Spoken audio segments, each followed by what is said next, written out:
दोस्तों, क्या राजस्थान की चर्चित संत शख्सियत साध्वी प्रेम बाईसा की मौत सच में एक हादसा थी या फिर इसके पीछे कोई गहरी साजिश छिपी है? क्या आखिरी रात की कोई रहस्यमयी मुलाकात इस पूरे मामले की कड़ी है?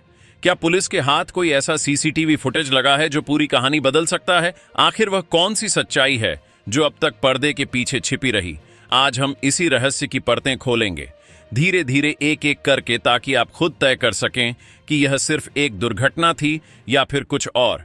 राजस्थान की पावन धरती पर पिछले कुछ वर्षों में एक नाम तेजी से उभरा और वह नाम था साध्वी प्रेम बाईसा, जो अपने प्रवचनों, भक्ति कार्यक्रमों और सत्संगों के लिए जानी जाती थीं।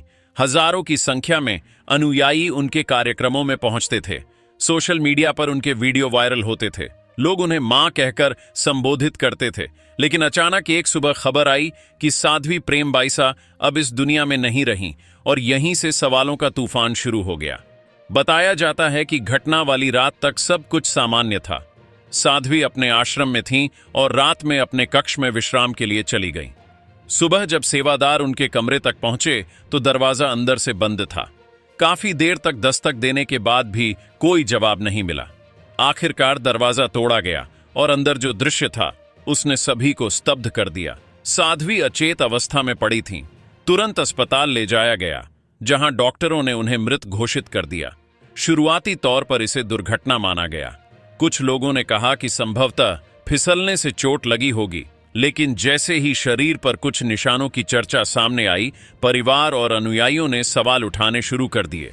अगर यह सिर्फ फिसलने की घटना थी तो चोटों का स्वरूप कैसा था? अगर यह सामान्य मौत थी तो कमरे का दरवाजा अंदर से बंद क्यों था? क्या रात में किसी ने उनसे मुलाकात की थी? इन सवालों ने पूरे इलाके में सनसनी फैला दी। घटना की सूचना मिलते ही पुलिस मौके पर पहुंची। कमरे को सील किया गया, फॉरेंसिक टीम बुलाई गई। बिस्तर, फर्श, दरवाजा, खिड़की, हर चीज की बारीकी से जांच शुरू हुई। आश्रम परिसर में लगे सीसीटीवी कैमरों की डीवीआर जब्त की गई। सूत्रों के अनुसार रात करीब 9 बजे के बाद साध्वी अपने कक्ष में चली गई थीं और उसके बाद कोई बाहरी व्यक्ति उस दिशा में जाता हुआ स्पष्ट रूप से दिखाई नहीं दिया। लेकिन जांच के दौरान यह भी सामने आया कि कुछ मिनटों के लिए कैमरों की रिकॉर्डिंग बंद थी। अब सवाल यह उठा कि क्या यह तकनीकी खराबी थी या किसी ने जानबूझकर सिस्टम से छेड़छाड़ की। पुलिस ने इस एंगल से भी जांच शुरू की। पोस्टमार्टम रिपोर्ट का इंतजार किया जाने लगा। परिवार की मौजूदगी में शव का परीक्षण हुआ और हर कोई यही जानना चाहता था कि क्या रिपोर्ट में हत्या की पुष्टि होगी या यह प्राकृतिक या दुर्घटनात्मक मौत निकलेगी। इसी बीच कुछ करीबी लोगों ने दावा किया कि साध्वी को पिछले कुछ समय से धमकियां मिल रही थीं। हालांकि इसकी आधिकारिक पुष्टि नहीं हुई, लेकिन इस बयान ने मामले को और गंभीर बना दिया। अगर धमकियां मिल रही थीं तो किससे? क्या आश्रम की जमीन या संपत्ति को लेकर कोई विवाद था? क्या किसी धार्मिक या व्यक्तिगत रंजिश का मामला था? पुलिस ने आश्रम के कर्मचारियों से पूछताछ की। उनके मोबाइल फोन की कॉल डिटेल्स खंगाली गई। आसपास के लोगों से भी जानकारी ली गई। साध्वी के मोबाइल की फॉरेंसिक जांच शुरू हुई ताकि आखिरी कॉल, आखिरी संदेश और आखिरी बातचीत का सच सामने आ सके। सोशल मीडिया पर तरह तरह की अफवाहें फैलने लगीं। किसी ने इसे साजिश बताया, किसी ने आत्महत्या कहा, तो किसी ने राजनीतिक एंगल जोड़ दिया। लेकिन पुलिस ने साफ कहा कि जांच पूरी होने से पहले किसी निष्कर्ष पर न पहुंचा जाए। फिलहाल सबसे बड़ा सवाल यही बना हुआ है कि उस रात वास्तव में क्या हुआ था। क्या कमरे के भीतर कोई ऐसी घटना घटी जिसे बाहर से कोई नहीं देख पाया? क्या सीसीटीवी का कुछ मिनटों का ब्लैकआउट ही इस रहस्य की सबसे अहम कड़ी है, या फिर पोस्टमार्टम रिपोर्ट इस पूरे मामले का सच सामने लाएगी? यही है इस कहानी का पहला अध्याय, जहां सवाल ज्यादा हैं और जवाब अभी भी इंतजार में हैं। अगले भाग में हम जानेंगे पोस्टमार्टम रिपोर्ट ने क्या संकेत दिए और क्या जांच की दिशा ने किसी बड़े खुलासे की तरफ इशारा किया। दोस्तों, क्या जिस संगठन का नाम सुनते ही भारत की सुरक्षा एजेंसियां सतर्क हो जाती हैं, क्या वही संगठन इस पूरी कहानी के पीछे छाया की तरह मौजूद है? क्या यह सिर्फ खुफिया खेल है या फिर इससे भी बड़ा कोई जाल बिछाया गया था? दरअसल जांच एजेंसियों के सूत्रों के अनुसार कुछ संदिग्ध डिजिटल गतिविधियां सामने आई थीं, जिनके तार कथित तौर पर पाकिस्तान की खुफिया एजेंसी इंटर सर्विसेज इंटेलिजेंस यानी आईएसआई से जुड़े नेटवर्क की ओर इशारा कर रहे थे। हालांकि आधिकारिक तौर पर किसी भी एजेंसी ने सीधे तौर पर पुष्टि नहीं की, लेकिन जिन नंबरों से संपर्क हुआ था वे वर्चुअल नेटवर्क और एन्क्रिप्टेड प्लेटफॉर्म के जरिए संचालित बताए गए। जांच में यह भी सामने आया कि संदिग्ध अकाउंट्स फर्जी पहचान से बनाए गए थे और उनका इस्तेमाल संवेदनशील सूचनाएं हासिल करने के लिए किया जा रहा था। खुफिया सूत्रों का मानना था कि यह कोई साधारण बातचीत नहीं, बल्कि लंबे समय से चल रहा एक स्लीपर मॉड्यूल एक्टिवेशन का हिस्सा हो सकता है। एजेंसियों ने साइबर फोरेंसिक टीम को लगाया, डिजिटल डिवाइस की क्लोनिंग की गई, डिलीटेड डेटा रिकवर किया गया और तब जो पैटर्न सामने आया उसने जांच को नई दिशा दी। कुछ चैट्स में कोडवर्ड इस्तेमाल हुए थे जिनका सीधा मतलब समझ पाना आसान नहीं था, लेकिन जब उन्हें पुराने मामलों से जोड़ा गया तो एक समानता दिखी। पहले भी ऐसे ही कोड का इस्तेमाल सीमा पार से संचालित नेटवर्क कर चुके थे।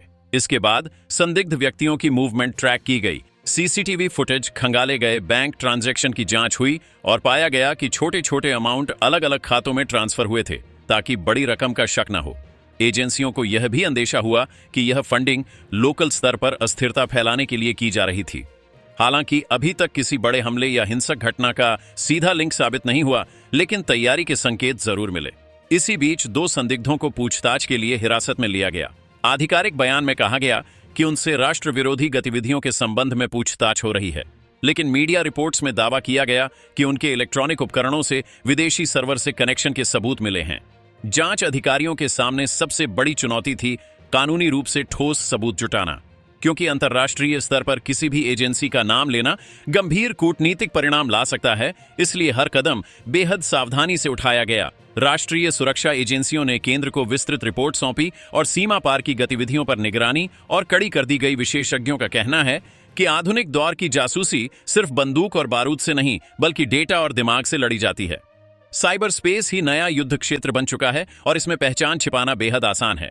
यही वजह है कि जांच लंबी चली और हर डिजिटल सुराग को कई बार क्रॉस वेरीफाई किया गया। अंततः अधिकारियों ने यह स्पष्ट किया कि मामला अभी जांच के दायरे में है और किसी निष्कर्ष पर पहुंचने से पहले सभी तकनीकी और मानवीय सबूतों की पुष्टि जरूरी है। हालांकि अनौपचारिक तौर पर इतना जरूर संकेत दिया गया कि विदेशी एंगल से इनकार नहीं किया जा सकता। कहानी के अंत में सबसे बड़ा सवाल यही रह जाता है, क्या यह सचमुच सीमा पार से संचालित कोई खुफिया खेल था या फिर कुछ लोग अपने निजी स्वार्थ के लिए विदेशी नाम का इस्तेमाल कर रहे थे?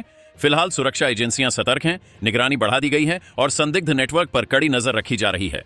इस पूरे प्रकरण ने एक बार फिर साबित कर दिया कि देश की सुरक्षा सिर्फ सीमाओं पर तैनात सैनिकों की जिम्मेदारी नहीं, बल्कि डिजिटल दुनिया में भी उतनी ही चौकसी जरूरी है। सच्चाई चाहे जो भी निकले, लेकिन यह मामला हमें आगाह करता है कि छिपे हुए खतरे अक्सर दिखाई नहीं देते और जब तक वे सामने आते हैं तब तक बहुत देर हो चुकी होती है। इसलिए जांच जारी है, सच की तलाश जारी है और देश की सुरक्षा के लिए हर जरूरी कदम उठाया जा रहा है। यही थी इस पूरी कहानी की दूसरी और अंतिम कड़ी, जहां सवाल अभी भी बाकी हैं, लेकिन सतर्कता ही सबसे बड़ा जवाब है।